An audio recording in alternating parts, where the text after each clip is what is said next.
Hi friends, welcome to பானினாச்சி kitchen. நம்ம இன்றைக்கி ஒரு சூப்பர் பிரேக்ஃபாஸ்ட் ரெசிபி தான் பார்க்க போகிறோம். வாங்க எப்படி செய்யலான்னு பார்க்கலாம். எப்போ பாரு இட்லி தோசைன்னு சாப்பிட்றதுக்கு போர் அடிக்காமல் மறக்காமல் இந்த ரெசிபியை ட்ரை பண்ணி பாருங்கள். ஒரு பவுலில் 2 முட்டையை எடுத்து சேர்த்துருக்குறேன். அதை நல்லா அடித்து எடுத்துக்கலாம். முட்டைனே தெரியாத அளவுக்கு நல்லா அடிச்சுக்கோங்க. இப்போ ப்ரெட் பீஸ் எடுத்துருக்குறேன். அதை நல்லா டிப் பண்ணி எடுத்துக்கலாம்.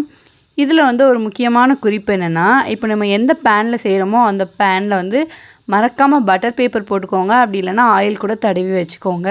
நான் இதில் எதுவுமே தடவாமல் ஏதோ ஒரு ஞாபகத்தில் அப்படி வச்சுட்டேன். லைட்டாக ஒட்டிக்கிருச்சு. இதுக்கு கொஞ்சம் சிரமப்பட்டேன். இப்போ இந்த முட்டையை கொஞ்சம் இருக்கிறத அப்படி வச்சிடலாம். இப்போ இன்னொரு பேனில் எண்ணெய் சேர்த்துட்டு ஒரு முட்டையை உடச்சி ஊற்றிட்டு நம்ம அதில் கொஞ்சம் மிச்சம் இருந்ததில்ல அந்த முட்டையை உள்ளே சேர்த்துக்கலாம். சேர்த்துட்டு நல்லா ஃப்ரை பண்ணி எடுக்க போகிறோம்.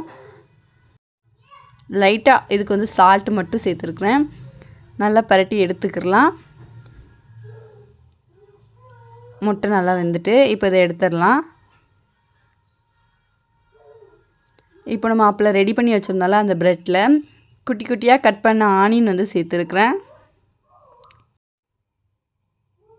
அதுக்கப்புறமா கொஞ்சமாக தக்காளி அதையும் குட்டி குட்டியாக சாப் பண்ணி சேர்த்துருக்குறேன்.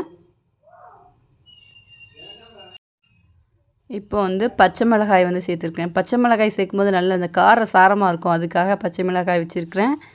இப்போ கொஞ்சம் கொஞ்சமாக பிஞ்சு இருந்துச்சுல இந்த ப்ரெட்டு, அதை லைட்டாக அதையும் முட்டையில் சேர்த்துட்டு அதை லைட்டாக பிச்சு பிச்சு அதை மேலேயே சேர்த்துருக்குறேன்.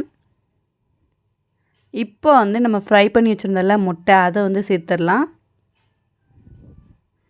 4 துண்டு ப்ரெட்டுக்கு நம்ம எடுத்துருக்கிற அளவுகள் கரெக்டாக இருக்கும். நீங்கள் 8 பீஸ் அப்படி செய்கிறீங்க அப்படின்னா முட்டையை அப்படி டபுள் பண்ணி எடுத்துக்கோங்க. இப்போ நல்லா சீஸ் எவ்வளோ வேணுமோ அவ்வளோ எக்ஸ்ட்ரா போட்டுக்கோங்க. சீஸி தான் சூப்பராக இருக்கும். அப்படி சீஸியாக டேஸ்டியாக இருக்கும். ஓவனில் ஒரு 10 மினிட்ஸ் மட்டும் வச்சு எடுத்தால் அவ்வளோதான். சூப்பரான பிரேக்ஃபாஸ்ட் ரெடி ஆகிட்டு. நான் சொன்ன மாதிரி லைட்டாக ஒட்டிக்கிச்சு. எடுக்கிறது கொஞ்சம் கஷ்டமாக இருந்தது. ஆனால் டேஸ்ட்டு சூப்பராக இருக்கும். மறக்காமல் நான் சொல்லியிருக்கிற அளவுகளை செஞ்சு பாருங்கள். அவ்வளோதான், டேஸ்டியான பிரேக்ஃபாஸ்ட் ஈஸியாக ரெடி ஆகிட்டு. மறக்காமல் எல்லோரும் ட்ரை பண்ணி பாருங்கள். ட்ரை பண்ணி பார்த்துட்டு எப்படி வந்துச்சுன்னு கமெண்ட் பண்ணுங்கள். இந்த வீடியோ பிடிச்சிருக்குன்னு நினைக்கிறேன். இந்த வீடியோ பிடிச்சிருந்துச்சுன்னா லைக் பண்ணுங்கள், ஷேர் பண்ணுங்கள். மறக்காமல் நம்ம சேனலை சப்ஸ்கிரைப் பண்ணுங்கள். தேங்க்ஸ் ஃபார் வாட்சிங்.